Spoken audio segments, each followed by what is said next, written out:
Goeiedag en welkom by ons Sondagdiens. Net hier vanuit Volle Kerk Lewende Woord Gemeente in Perm. Ons is dankbaar dat jy ingeskakel is om saam met ons die woord van God te verken. En soos altyd vra ons vandag, wat sê die woord van God vir ons in hierdie dag? In 'n wêreld vol onsekerheid en onrus, vra mense reg oor die wêreld, wat gaan aan? Is ons regtig in die eindtye? En wat beteken dit vir my geloof en my toekoms? So, ek het opwindende nuus. My boek, Hoe om te navigeer deur die eindtyd, is nou landwyd beskikbaar by al die toonaangewende boekwinkels, soos Exclusive Books, Bargain Books, P&A, Wordsworth en vele meer. Met meer as 360 vrae en antwoorde bied hierdie boek Bybelse insig oor kwessies soos die konflik in die Midde-Ooste, is dit profeties? Is die Israel van vandag dieselfde as die Israel van die Bybel? En watter eindtyd profeseë sien ons vandag reg voor ons oë afspeel? Gaan kry vandag jou kopie of vra jou boekwinkel om dit vir jou te bestel. Dit sal binne enkele dae op jou rak wees. En as jy Engels verkies, goeie nuus. Ons Engelse weergawe van die boek How to Navigate to the End Times is nou ook beskikbaar landwyd. En ons het ook 'n Engelse YouTube-program genaamd Did You Know op ons nuwe Engelse kanaal Raymond Lombard Teachings. Elke donderdag aand om 7:00 gesels ons daaroor Bybelse waarhede soos wat sê die skrif oor die eindtye, die Israel-Palestynse konflik en die geestelike betekenis van wêreldgebeure. So teken gerus in op ons Engelse kanaal, Raymond Lombard Teachings, en wees deel van hierdie kragtige reis deur die eindtyd profeseë. Maar nou, laat ons stil raak, ons harte oopmaak en ontvang die woord van God.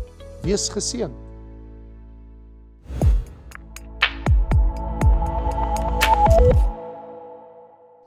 Jy sien, vriende, en jy sal wonder, dit is nou in Engels, want die Afrikaanse ene sal in Walvisbaai, wag vir my daar, ek is so 2 weke daar by Pastoor Benny, klomp pastore oplei, nou moet ek nou, so my Afrikaanse badienis daar toe bring, ek wil maar net saam. En jy sal nou wonder, waarom dit is, ek sal oor 'n paar minute net iets daaroor sê. As 'n mens vir jouself die vraag moet afvra, die wêreld wat ons nou in leef, en jy kyk na wêreldleiers, dan besef jy, niemand het 'n antwoord vir die wêreld se probleme nie, right? Niemand het 'n antwoord nie. Jy kan begin by enige een. Ek bedoel, as ons, een van die groot wêreldleiers vandag, die beer wat opgestaan het, Vladimir Putin, ek bedoel, hy is soos 'n diktator. Hy kan nie die wêreld help nie. Hy het sy eie aspirasies. As jy praat van manne soos Kim Jong-un, en jy kyk na wat gaan aan in Noord-Korea, dan besef jy, hulle maak Christene daar dood. Daar is nie plek vir kinders van die Here nie. En ek nou net met iemand gepraat wat daar was in Noord-Korea, en hoe verskriklik gevaarlik dit is. Hier in ons eie Afrika-kontinent, as jy praat van Eritrea, en ek dien op die Africa Council, en daar is vir ons gesê, as jy jou voete in Eritrea sit, hulle weet jy's 'n Christen, sal die son nie oor jou sak lewendig nie, jy's dood. Dit is in die horing van Afrika. En ons probeer nou inkom daar met selgroepe, om mense te help met die evangelie. As jy praat van 'n land soos China, van Xi, ek praat nou van die president, Jinping, ek bedoel, hy doen wat hy wil. Nie een van hulle het 'n oplossing nie. Nie eers Trump kan kom met 'n oplossing vir die wêreld nie. As ek en jy kyk na die wêreldse probleme, daar's niemand nie. Nie die premier van Engeland, nie die president in Suid-Afrika, daar is niemand wat na die tafel toe kan kom met 'n oplossing vir die wêreldse probleme, veral in die Midde-Ooste. Almal probeer. Benjamin Netanyahu doen sy bes. Hy het nie 'n oplossing vir die probleme nie. En ek wil vir julle sê, want die wêreld stuur na 'n situasie waar almal raak desperaat, dat voordat daar 'n kernbomoorlog in die wêreld, atoombomoorlog plaasvind, kan die wêreldwyd vrede bereik? En die antwoord is net dood eenvoudig, nee, Want Jesus leer ons in Matteus 24, dat die wêreld word in oorlog gedompel in die laaste dae. Hy sê, julle sal hoor in die laaste dae van oorlog en gerugte van oorlog. Nou gerugte van oorlog beteken, ek hoor van oorlog daar en daar en daar. Wel, ons hoor nie dit nie, want ons met ons selfone, met die slimfone wat jy het, kan jy sommer sien wat gaan in die wêreld aan. Ons is nie blind nie, ons kan dit almal aanskou. Maar die ding is, nou waarna toe is die wêreld op pad? Die wêreld is op pad na 'n desperate situasie, waar iemand gaan kom, wat Satan in hierdie wêreld gaan bring. Niemand anders as die Antichrist. En hy gaan sê, ek het 'n oplossing vir die probleme hier in die Midde-Ooste. Dan moet vrede kom. Want die Bybel praat van 'n 7 jaar vredesverbond wat gesluit gaan word. So alles wat nou opbou, is alles behalwe vrede. En hoe meer daar onvrede is, hoe meer smag almal, maar kan nie net iets in die wêreld gebeur nie. En die Antichrist is nie alleen nie. Sy sidekick, as jy het so wil stel, die Antichrist het die valse profeet. Want die Antichrist sal 'n politieke leier wees. Hy sal 'n man wees wat kan praat. En hy sal 'n man wees wat vrede aanbied. Maar dan het hy sy godsdienstleier by hom, die valse profeet wat sy verskyning gaan maak. So wat ek net wil sê is, as ons na die Bybel gaan kyk, daar's 2 manne wat hulle gereed maak op die wêreldtoneel. Natuurlik het ons 'n vraag. My vraag vanaand is, lewe die Antichrist en die valse profeet vandag iewers op die wêreld rond? Now you be the judge. Kom ek vra jou 'n vraag. Sê vir my, glo jy ons is op die vooraand van die wegraping? Nou as jy glo die wegraping is op hande, wanneer moet daai 2 manne dan gebore word? So in ander woorde, daai 2 manne loop iewers op die aarde vandag. Die feit dat ons lewe in die tyd voor die dae van die wegraping, beteken dat hulle is iewers op hierdie aarde. Die ander vraag wat ons natuurlik het is, weet hulle wie hulle is? Dis 'n vraag wat jy oor kan dink. So wanneer ons praat oor die wegraping van die kerk, dat die Here kom sy kerk neem, sou die wegraping van die kerk, kom ons hipoteties, kom ons sê die wegraping van die kerk vind plaas in die jaar 2030, dis oor 5 jaar van nou af. Ek hoor nie amen nie, vir dit te lank vir julle. Moet ek sê 2026, kom ons sê dis 2035, kom ons sê dis oor 10 jaar van nou af, kom ons sê dis oor 13 jaar, 2033, kom ons sê dis oor 7 jaar. Ek bedoel, kom ons praat net in breë en sê vir mekaar, as die wegraping in die afsienbare jare gaan plaasvind, beteken dit daai 2 manne is reeds hier. Of hulle weet wie hulle is totale ander saak, en dit is nie nou vir bespreking nie. So hier is my vraag, dan beteken dit, dat hierdie 2 manne wat moet op die wêreldtoneel verskyn, om die wêreld te bring tot op 'n plek, waar die goddeloosheid oor die aarde gaan losbreek. Wil ek nou vir julle vanaand sê, my vriende, ek stel dit duidelik, en ek doen dit sonder omhaal van woorde, ek sê dit soos dit is. Wie die wegraping in die nabye toekoms gaan misloop, sal te doen hê met die Antichrist en die valse profeet. You can be sure of that. Jy gaan hulle verskyning aanskou. Want die Bybel leer vir my, dat wanneer die dae van die groot verdrukking aanbreek, die Antichrist geopenbaar gaan word. So die vraag natuurlik is, Antichrist, hoekom praat ons van die Antichrist? Antichrist is 'n persoon.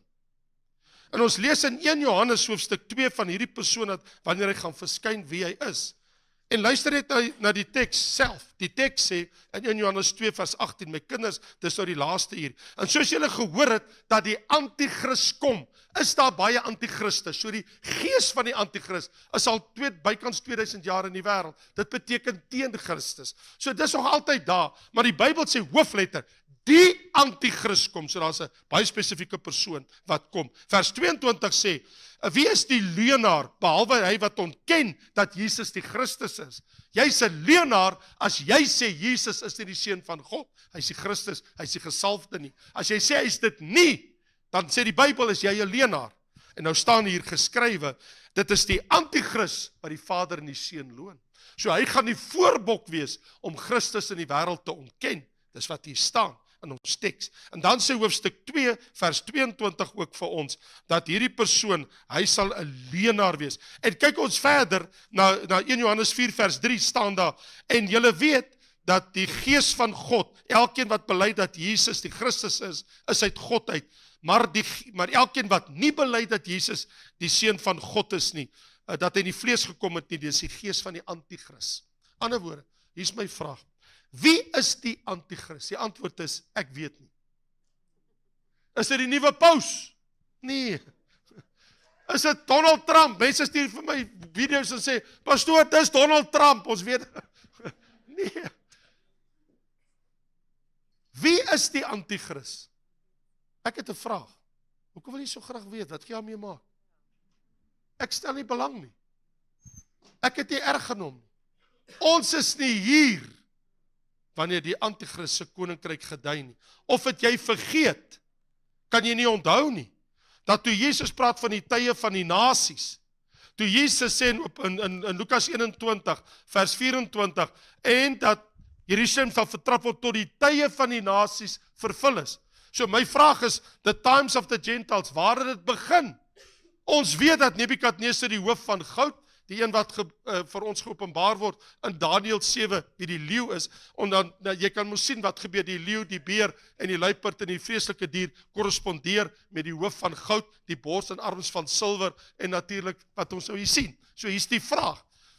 As Nebukadnesar die eerste heidense koning is, en dis presies wat gebeur het in die Bybel, hy is die eerste heidense koning, want hy is die eerste koning ooit, wat Israel uit hulle land totaal uitgehaal het, toe hy Jerusalem vernietig het, en die volk Juda in ballingskap weggevoer het. En nou weet ons, want dit was die openbaring, dat hier begin die tye van die nasies.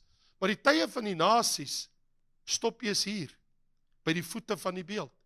Waar is ek en jy vanaand in Bybelprofesie, in God se profetiese horlosie? Want as ons wil praat oor die antichrist, as ons wil praat oor die valse profeet, as ons wil praat oor die eindtyd, is die vraag, waar is ons? Ons kan nie hier wees nie, want as ons hier is, dan beteken ons is voor die kruis. Kan nie wees nie. Dan is ons na die kruis. Maar tot wanneer sal, wel ons is in die kerkera. So wat jy hier sien, hierdie blok, hierdie groen blok, daar is die kerkera. So die oomblik as die kerk weggeneem word met die wegraping, breek die 7 jaar groot verdrukking aan. En wanneer die 7 jaar groot verdrukking aanbreek, weet ons eintlik, ons het die laaste heidense koning. Hier is jou antwoord. Want Nebukadnesar was die eerste heidense koning, die antichrist is die laaste een. Wat ek en jy vandag in wêreldgebeure sien, is die vorming van die 10 tone van die beeld van Daniël. En wanneer daai koninkryk hulle almal uitgespeel het, kan ons maar eintlik praat van die herleefde Romeinse ryk. Wanneer dit gevestig is, dan sal die koning, want die Bybel sê ons in Openbaring 17, dat hulle die Here God gee, dat hierdie 10 konings, dat hulle sal hulle mag vir 1 uur aan die dier oorgee, die antichrist. So ons weet wat gaan gebeur, is al hierdie koninkryke. So nou weet ons, want ons weet wie die koninkryk is. Dit is baie maklik, ek het gisteraand en eergisteraand vir die wêreldkaart gewys. So as jy gaan kyk, waar was die ryk van Nebukadnesar? Babylon. En jy gaan kyk, waar is die ryk van Medo-Persië? En jy gaan kyk, waar is die ryk van Griekeland? En jy gaan kyk, waar is die ryk van die Romeinse ryk? Reg rondom die Middellandse See, Suid-Europa, en al die standlande, Kazakhstan, Afghanistan, Pakistan, en al die lande, Kyrgyzstan, Turkmenistan, as jy van hulle gaan kyk, in Saudi-Arabië, en jy kyk na lande so Syrië, Iran, Irak, en jy kom om by Egipte, en jy gaan aan na Libië toe, Tunesië, Algerië, Marokko, en jy gaan om na Spanje toe, na Engeland toe, en jy kom in die suide van Europa. Al die lande was alles deel uiteindelik van die Romeinse ryk. Wat dus beteken, dat die antichrist se koninkryk sal al daai koninkryke insluk. So wat ons eintlik sien is, al hierdie koninkryke wat gekom en gegaan het, sal in die laaste dae figureer. Dis hoekom ons al hierdie drama sien, in die Midde-Ooste en in die suide van Europa, en met Putin wat begin om sy spiere te bult. Want onthou, Klein-Asië, Turkye het 'n rol te speel, Rusland, die koning van die noorde, het 'n rol te speel, so al hierdie koninkryke is besig om gevestig te word. So alles wat ek en jy vandag sien, eintlik, al wat vandag besig om te gebeur, is al hierdie koninkryke begin uitspeel. Nou die Bybel leer vir ons in Daniël 2, dat die beeld, nou dis interessant, want as jy na die beeld van 'n man kyk, dit was die droom wat 'n man gehad het, 'n heidense koning, Nebukadnesar. Toe Daniël sy gesig kry van die hemel, toe wys die Here, nee Daniël, hierdie koninkryk is eintlik vreeslike wilde diere wat verslind en vermorsel. Koninkryke. Dit is nogal interessant, in Daniël 7 sê die Here, hierdie diere wat jy gesien het, hierdie 4, stuur die Here engel, en hy sê vir Daniël, hierdie diere wat jy gesien het, is koninkryke, konings met koninkryke. En dan sien ons so, as jy al hierdie koninkryke neem, en as jy natuurlik gaan kyk in ons boek, en jy sien waar die wêreldkaart is, dan verstaan ons, okay, dis ons wêreld. So die Antichrist se koninkryk, sy het nie Suid-Afrika nie, Antichrist se koninkryk, sy het nie Amerika nie, sy het nie Latijns-Amerika nie, sy koninkryk kan ons mos nou sien, as ons gaan kyk na die vorming van al hierdie diere, so nou weet ons waar dit is, dis in die Midde-Ooste. So dit beteken, die Antichrist se hoofoogmerk is die Midde-Ooste. Hoekom? Want dis waar Jerusalem is. Dis waar die land Israel is. So dit gaan nie toe oor Kaapstad nie. Dit gaan nie oor ons nie. Dit gaan oor wat daar gebeur. So wat ons in wêreldgebeure sien vandag, is die vorming van die voorbereiding vir die Antichrist. Nou ons ken hom in die Bybel op baie plekke. Jy sal lees van hom in 1 Johannes van die Antichrist, of Daniël 7 die klein horingkie, of in Daniël 9 die gruwel van die verwoesting, want Jesus mos gesê, wanneer jy die gruwel van die verwoesting in die tempel sien staan, so daar moet 'n tempel kom. Nou, dan sê mense, maar die wegraping kan nie nou plaasvind nie, want ons nog geen tempel nie. Nee, Daniël 9 vers 27 sê, hy sal in die middel van die week, eers na 3,5 jaar in die tempel gaan sit. So as die wegraping vandag plaasvind, is daar 3,5 jaar vir die Jode, om hulle tempel te vestig, en te begin met hulle offerandes weer te bring, wat natuurlik 'n gruwel voor die aangesig van die Here is. En dan gaan die beeld nog daar kom, wat die valse profeet gaan oprig, wat in die tempel gaan kom, en die Antichrist wat uiteindelik om daar wil gaan tuis maak. So die Bybel noem hom die teestander, die dier, die koning van die noorde, die seun van verderf, die mens van sonde. So, dit sal ook dan heel waarskynlik beteken, dat die Antichrist kan nie 'n Jood wees nie. Party mense dink, omdat in die tempel gaan sit, sal hulle hom wil aanbid. Nee, hulle gaan dit nie doen nie, want dit is teen hulle sin dat 'n mens in die tempel gaan sit om te regeer. Hulle doen dit nie eers nie. En hulle het nog self nog nooit gedoen nie. So wat ons hier sien is, die heidense koning, dis dan heidense koninkryke. So as dit heidense koninkryk is, en die hoofkoning, die laaste ene, moet 'n heidense koninkryk vestig, hy self moet dan 'n heiden wees, so die kans dat hy 'n Jood is omtrent 0. Nou, hier is die saak. En dit is, as ons van die Antichrist praat, wat sê Jesus oor hom? Jesus sê, wanneer hy in julle tempel gaan sit, wanneer jy die gruwel van die verwoesting sien, moet julle weet die tyd is naby.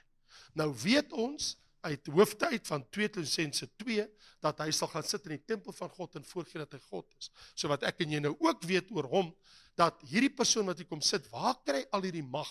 Want die een ding wat ons almal hinder is, hoe kan een persoon soveel mag in die hele wêreld so vinnig, so skielik kry? Want ons sien mos hoe beklei lande teen mekaar. Wel, is baie interessant. Hoekom het Engeland pad gegee in gebrexit? Want yster en klei meng nie. Jy sê, so die profesie was, wanneer hierdie tone by mekaar kom van yster en klei, hulle sukkel om te meng. So wat ons eintlik nou sien is, hierdie woelinge wat in die nasies gebeur. So ek en jy, ons verstaan ons wêreld, vanuit 'n Bybelse perspektief, verstaan ons dat hier is hierdie woelinge van al hierdie heidense nasies, baie spesifiek, Noord-Afrika lande, die lande in die Midde-Ooste, en natuurlik ook in die suide van Europa. En ons weet dat daai man wat gaan kom, en al hierdie koninkryke se mag aan hom gegee word, is omdat Satan aan hom sy troon en sy krag en sy mag gee. Nou is dit interessant. Wanneer ons kom by Openbaring 12, lees ons, wat oorlog in die hemel gekom, en Satan en sy engele is uitgewerp uit die hemel ruim uit op die aarde. En ons lees daar vir 'n tyd en 'n halwe tyd, gaan op die aarde kom kwaad doen, dis 3,5 jaar. Wat dan grypend is, lees ek hier so in Openbaring 13, en die dier wat jy gesien het, met sy kop en sy 10 horings, nogal interessant, wat korrespondeer met die 10 tone van die beeld, sê die Here, hy lyk soos 'n dier, hy's 'n luiperd, en soos 'n beer in die bek van 'n leeu. So daar kan jy dit sien. Daar's die luiperd, daar's die beer, en daar's die leeu en die dier. So skielik sien ek en jy, wanneer ons aan die eindtyd kom, al hierdie koninkryke begin skielik onder mekaar 'n eenheid vorm. Want Openbaring 17 sê, God gee dit in hulle hart, om vir 'n tyd lank hulle mag aan die Antichrist te gee. So hier is my antwoord aan jou rondom die verskyning van die Antichrist. Dit is by wyse van toelating van God, dat 'n man na hierdie wêreldtoneel gaan kom. En hierdie man wat gaan kom, hy gaan groot woorde spreek. En die vraag is, hoekom kom hy? Die Bybel sê, hy sal spreek teen die God van die hemel, en hy sal hom vloek en hom laster voor die hele aarde. So die Bybel sê vir ons, en hier staan in Daniël 7:25, hy sal woorde spreek teen die Allerhoogste. En vers 4 van 2 Tessalonisense 2, 'n tees daarom verhef bo al wat God genoem word, hy sal voorgee dat hy God is. Johannes sê, hy sal die Vader en die Seun loon. Openbaring 13 sê, daar's 'n mond aan hom gegee, wat Gods lasteringe uitspreek. In vers 6 sê, hy laster teen God wat in die hemel woon. En hy laster teen almal wat in die hemel woon. Ek wil vir julle sê, die Antichrist gaan jou vloek eendag. Want jy sê hier nie. Die Bybel sê, onthou die wegraping in klaarplaas van by Openbaring 13, en die Bybel sê, hy sal almal wat in die hemel woon, hy sal vloek en hy sal sy mond oopmaak om te laster teen God, sy naam, sy tabernakel en die wat in die hemel woon, te laster. So hier kom 'n man, wat al die geluksalig is, ons almal wat in die hemel is op daai stadium, hy sal vloek en hy sal laster, en die God van die hemel sal hy vervloek, vreesloos. En dan begin 'n goddelose wêreld hierdie man volg, omdat hy instrumenteel is met 'n vredesverbond, met al hierdie drama wat aangaan in die wêreld, gaan hy tussen Israel en sy Arabiese bure gaan hy vrede bring. Nou wat aangrypend is, het jy geweet, daar's 4 plekke in jou Bybel. Daniël 9 vers 27, wat sê dat hy kom, en hy sal kom in die 7 jaar, in die middel van die 7 jaar, sal hy spysoffer en slagoffer laat ophou. Matteus 24 sê, hy sal staan in die heiligdom, aan die ander woorde in die tempel. 2 Tessalonisense 2 sê, hy sal gaan sit in die tempel. Openbaring 11 sê, hy sal die heilige stad 42 maande lank vertrap. So daar's 4 plekke in ons Bybel, wat vir ons sê, wanneer hierdie man kom, dan gaan hy al hierdie dinge kom doen, in die land van Israel. So my vraag is natuurlik, wat is sy eindbestemming? Wel, sy eindbestemming is, en hier is die interessante ding, het jy geweet, om hel toe te gaan, moet jy lewend wees. Om doderyk toe te gaan, sterf jy. Jy moet nou mooi luister. Die Bybel sê, wanneer die wederkoms van Jesus plaasvind, wanneer wat interessant gaan wees, so hier het ons mos nou die koninkryke, 4 van hulle, die hoof van goud, silwer, en die buik en lendene, en die bene. So wat het ons hierso? Ons het 1, 2, 3, 4 koninkryke. Nou sê die Bybel, in die laaste dae, gaan al hierdie koninkryke mos nou 1 koninkryk vorm. En dan lees ons, wat die God van die hemel gee, dat sonder toedoen van hande, sal 'n klip losraak, wat die beeld aan sy voete tref, en al hierdie koninkryke verpletter en versplinter, en self word hierdie klip 'n koninkryk wat die hele aarde vul. So Jesus kom vir sy 1000 jaar vrederyk, om oor die hele aarde te kom regeer. So ek en jy weet, ons is binnekort daar. Besef jy, as die wegraping vanaand plaasvind, is ons 7 jaar van die 1000 jaar vrederyk af. Verstaan jy? As hy weg, en dit beteken dat hulle die kroone kry moet saam met Jesus kom regeer. So ons weet hoe kom die Antichrist aan sy eindbestemming. Hy word lewend in die valse profeet in die poel van vuur gewerp. Hulle sterf nie. Het jy geweet, die Bybel sê wanneer die groot wit troon aanbreek, wanneer almal wat klein en groot opgestaan, hulle staan voor die Here, daar staan. En hulle is lewend in die poel van vuur gewerp. So om hel toe te gaan, die poel van vuur, moet jy lewend wees. En die eerste 2 mense wat soontoe gaan, sien ons is die Antichrist en die valse profeet. En natuurlik wat die valse profeet betref, fliks op die voetspoor van die Antichrist kom daar 'n man, en hy het net een doelwit. Hy wil die wêreld mislei. So Satan wil nog altyd sy koninkryk op aarde gevestig het. Jy sien, hier's die probleem. Hy het gefaal om sy koninkryk in die hemel te vestig. God het hom uit die hemel uitgewerp. So nou wil hy sy koninkryk op die aarde vestig, onder die mens wat God gemaak het. En om dit te kan doen, gee hy sy troon en sy mag aan die Antichrist. En saam met hom verskyn die valse profeet, en hy maak sy opgang in die wêreld. En sy doen en late is natuurlik wonderwerke, want hy staan wanneer hy verskyn, hy laat vuur uit die hemel uitdaal. So mense wat so rondhardloop na kerke toe, wat altyd wil wonderwerke sien, al hierdie dinge, daar sal genoeg wees vir julle wat agterbly na die wegraping, want die valse profeet sal kom en al sy wonderwerke kom doen, want dis wat mense die hele tyd wil sien. Hy laat groot tekens doen, selfs vuur uit die hemel, laat hy neerdaal, en hy verlei die bewoners van die aarde, die tekens wat hom gegee is om te doen. En hy sê, hy moet 'n beeld maak, en dat die beeld kan praat, en almal wat die beeld nie aanbid nie, sal gedood word, en hy maak dit aan almal klein en groot, aan hulle sal gegee word 'n merk, 'n naam of 'n getal, en dit is hulle loyaliteit aan die Antichrist te bepleit. So sy doelwitte, en hierdie persoon wat gaan verskyn, het net een doelwit, en dit is om aanbidding vir die antichrist op die wêreldtoneel te bevorder. En die wonderwerke wat hy doen, is hy dat maak nie net 'n beeld nie, maar dat die beeld kan praat. En baie mense wonder, gaan dit nou AI wees, of wat gaan dit nou wees? Ek wil maar myself verstout om te sê, heel moontlik sal dit heel waarskynlik net demonies wees, en dit is mos so, hy kan mos praat, die duiwel kan mos praat. En so die antichrist se okkultiese magte wat hy in die valse profeet ontvang, is maar alles by wyse van Satan, en maak dat die dier se beeld kan praat, en dat mense wat dit nie doen nie, neerval en aanbid nie, dat hulle word doodgemaak. Wel, hier is ons probleem. Hoe ver is ons van al die dinge af? Die Bybel sê, jy kan nie koop of verkoop sonder dat jy die merk, die naam of die getal het. Wie van julle het kredietkaarte? Meeste van julle? Wie van julle betaal op julle selfoon? So in ander woorde, ons gebruik nie meer geld nie. Dis elektronies. En die Bybel sê, hy gaan maak dat daar 'n merk op die regterhand of op die voorhoof gegee word. En jy kan nie koop of verkoop sonder dit. So dit spreek van 'n kontantlose stelsel. So ek en jy is op die vooraand van 'n kontantlose stelsel. En ek hoef nie veel daaroor te sê, behalwe die probleem wat ek het, dat ek jou nie meer kan help nie, vir hulle wat gaan agterbly. Want mense sê, ek sal nie die 666 ontvang nie. Wel, goed en wel, maar die Bybel sê, wie die naam, of die merk, of die getal ontvang. So wat sê jy sy naam?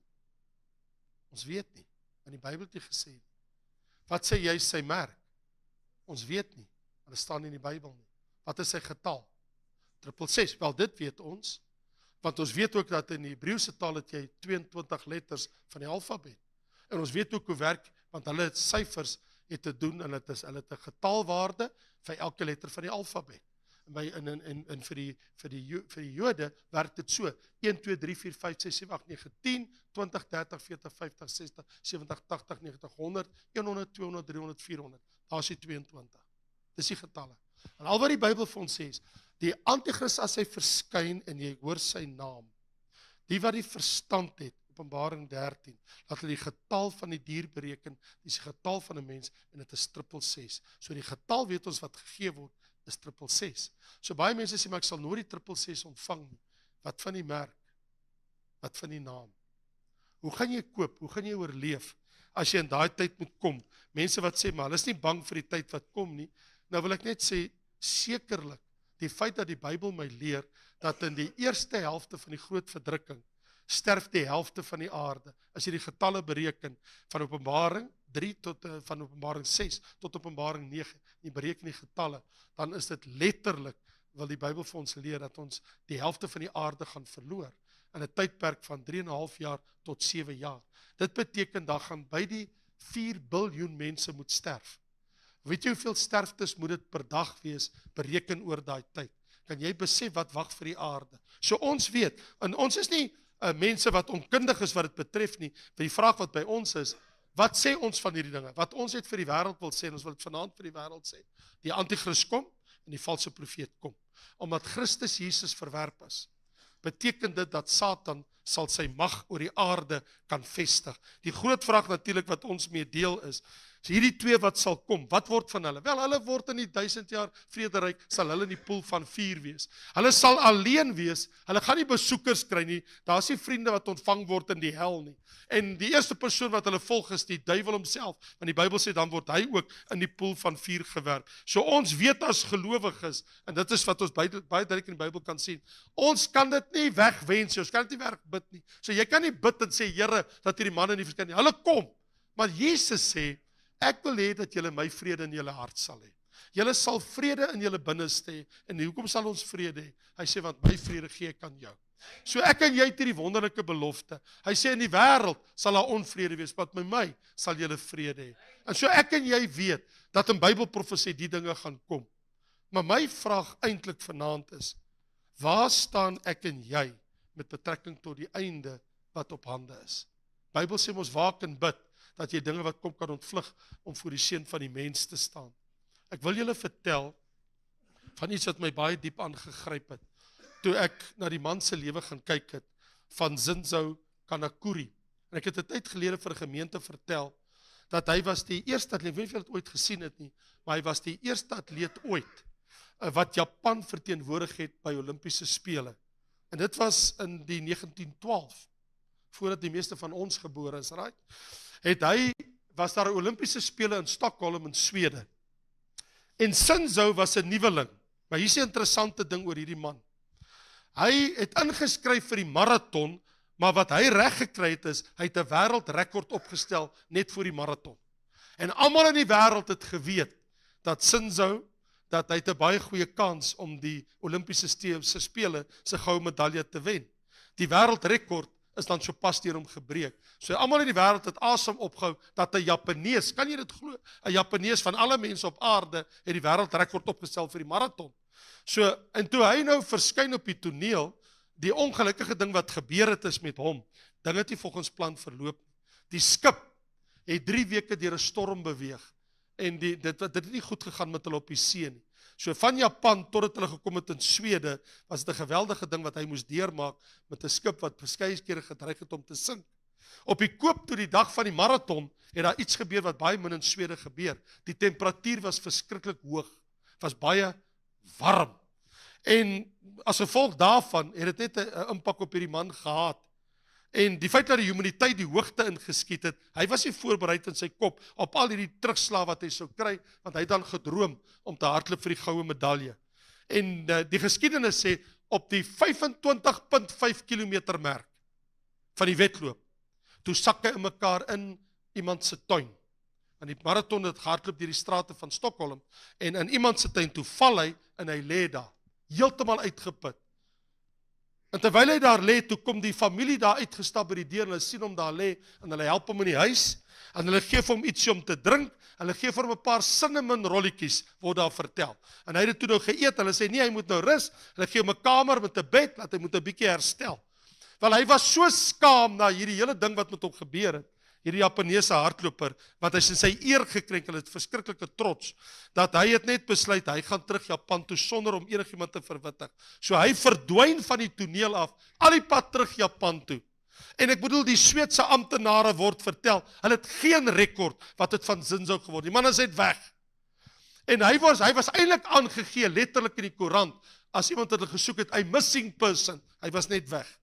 Nou dit, en vir 50 jaar, het hulle nooit probeer uitvind wat van hom geword het nie. Wel, wil jy glo, toe ek 7 jaar oud was, in 1967, toe kry die Joodse ambassade in Swede die gedagte, dat hulle wil hierdie ou man help, om sy wedloop te voltooi.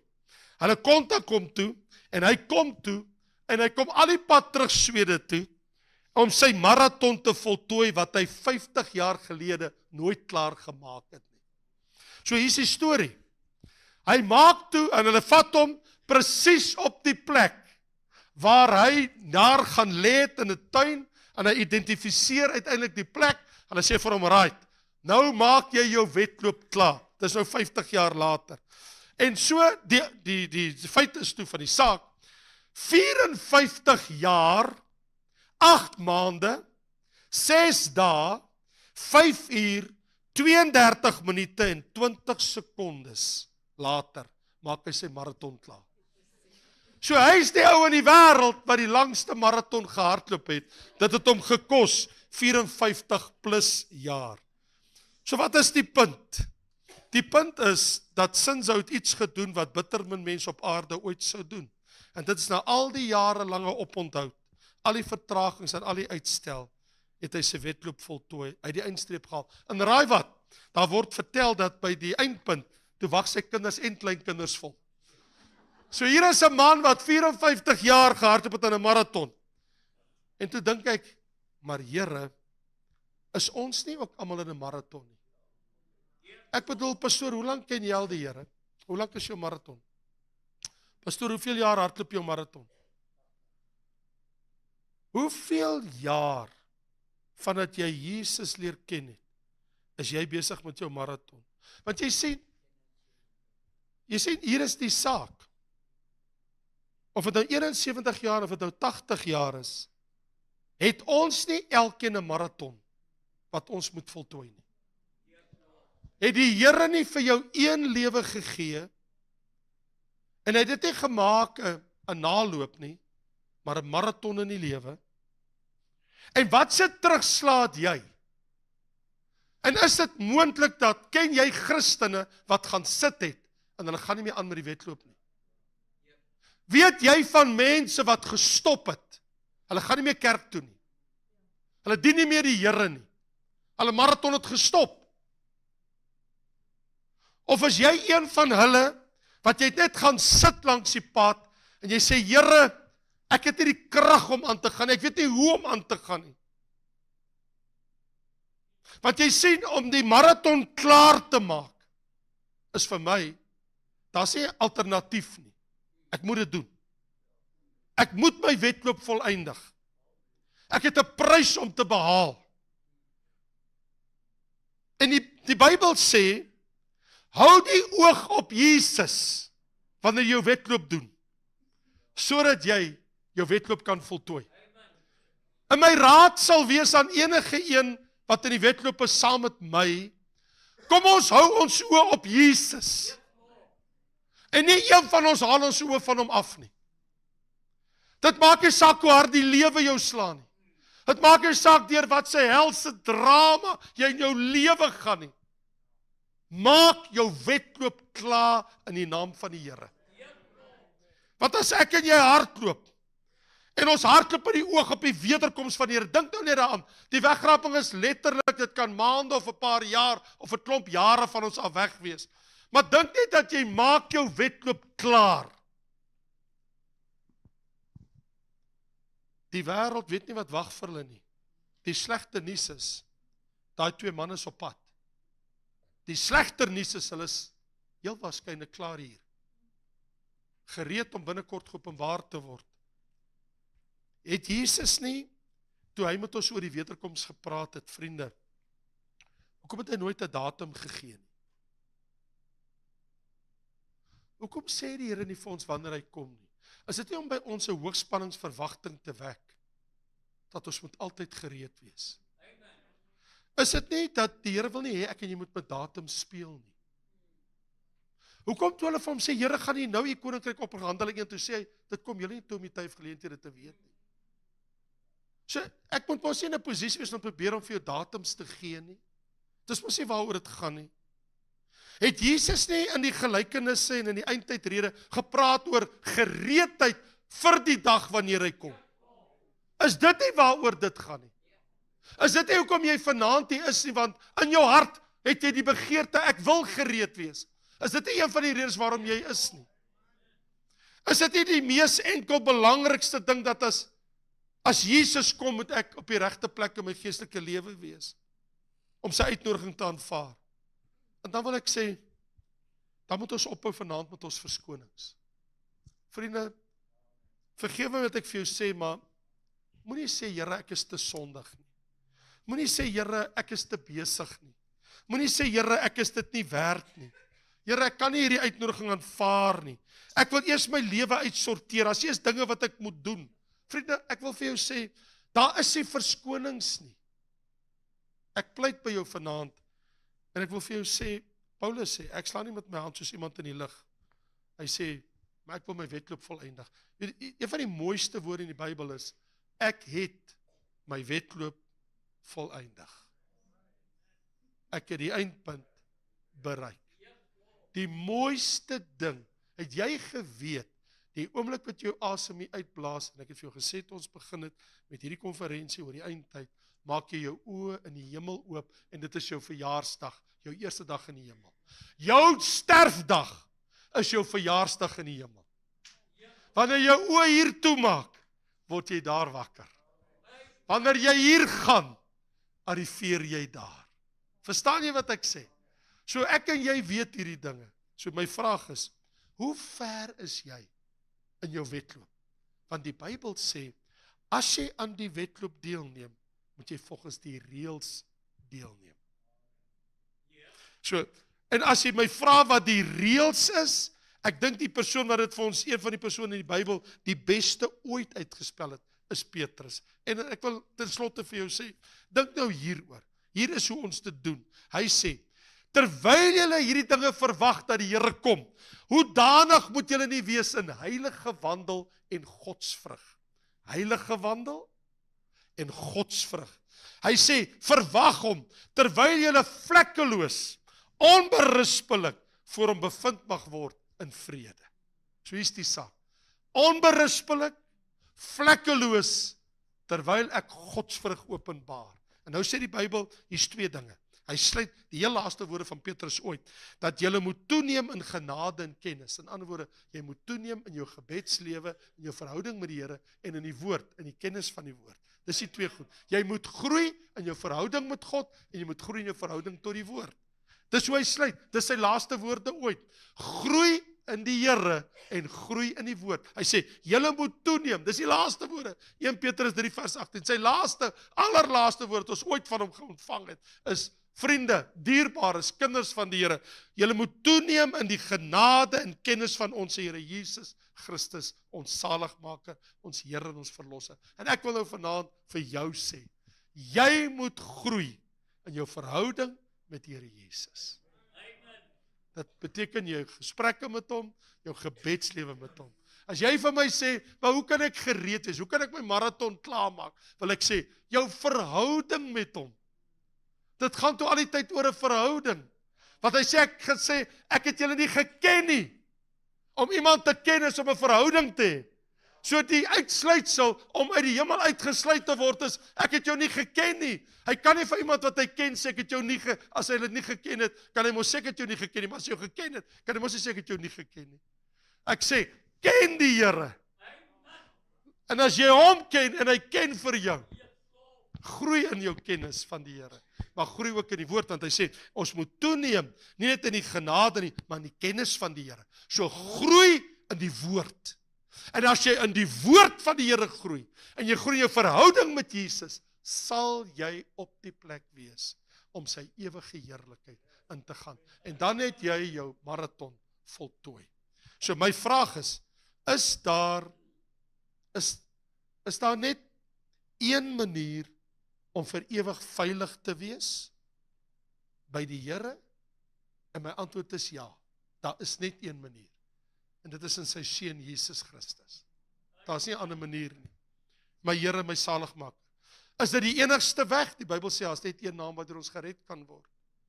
So as ek bely, en ek my sondes teenoor hom bely, en ek het hom 'n geleentheid my lewe gee, en ek my hart vir die Here gegee, dan weet ek, almal wat hom aangegee het, die mag gee om kinders van God te word. So hier's my vraag, het jy dit gedoen? As jy dit gedoen het, wil jy net groei in hom. Groei in jou verhouding met hom. Die feit dat jy vanaand gekom het, die feit dat jy na die woord luister, sê dat, Here, ek het 'n begeerte, ek het 'n passie in my, ek het 'n verlange in my, en ek wil nader aan U kom. Ek weet dat Isak, en ek weet dat julle het jare gelede ook iets gesê, TAMG, tyd alleen met God. Wat ek vanaand wil vra is, vriende, waar is jou tyd wat jy alleen met God het? Dink vir 'n oomblik daaroor. Die hele ewigheid is op die spel. Die wêreld het nie tyd vir hom nie, maar jy het vanaand hierdie tyd uitgesit om jou hart voor te berei. Mag die Here jou seën. Kom ons bid saam. O Here, ons wil U prys, ons wil U dank, in die naam van Jesus, vir hierdie wonderlike goddelike wete, diep in ons hart, Here. En dit is dat U het vir ons alles gegee wat moontlik is, om in die heerlikheid in te gaan. U het vir ons Jesus gegee. Hy het sy bloed vir ons gestort. Hy het vir ons die weg gebaan na die ewige lewe. Here, wat kan ons anders vanaand sê as sê dankie? Here, as ons dink aan Sinzou en ons besef dat hy 54 jaar geneem het om 'n wedloop in die lewe klaar te maak, dan besef ek, Here, dat van ons kom al jare, en die mense wat vanaand hier sit, wat pas begin het met die wedloop, Vader, mense wat Sondagmôre hulle hart in hierdie plek vir die Here gegee het, en Sondagoggend is gedoop is in water, mense wat pas begin het met hulle wedloop in die lewe. Here, in U woord vra nie vir ons hoe ver ons in die wedloop is nie, maar dat ons sal deelneem aan die wedloop, dat ons sal besig wees. En elkeen van ons, Here, het 'n begin gehad in U. En ek wil bid dat ons ook 'n einde in U sal hê, dat dit nie op 'n ander plek kan eindig nie, Here. Vader, ek bid vanaand vir mense wat na ons luister en na ons kyk, wat gaan sit dit langs die pad, wat nie meer opstaan, wat nie die pad stap nie, wil ek bid dat hulle sal opstaan en sê, ek gaan opstaan en ek gaan my wedloop in die naam van die Here klaarmaak met sy hulp. Here, vat my hand, tel my op, Here, laat die Heilige Gees my die krag gee. Here, help my, Jesus, vat my aan die hand en help my om hierdie wedloop te volëindig tot eer van U goddelike naam. Vader, daarvoor loof en prys en dank ons U. En nou wil ek bid, Here, dat die heerlike seën van hierdie hele konferensie, wat ons hierdie 4 dae gehad het in die woord, om ons harte voor te berei op die koms van die Here, dat die woorde wat ons gehoor het, die boodskappe wat ons hart bereik het, dat dit diep in ons harte sal groei en sal heerlike, wonderlike, goddelike vrugte dra tot eer en verheerliking van die lieflike naam. Dit bid ons, Vader, in Jesus kosbare naam. En al die kinders van die Here sê, Amen.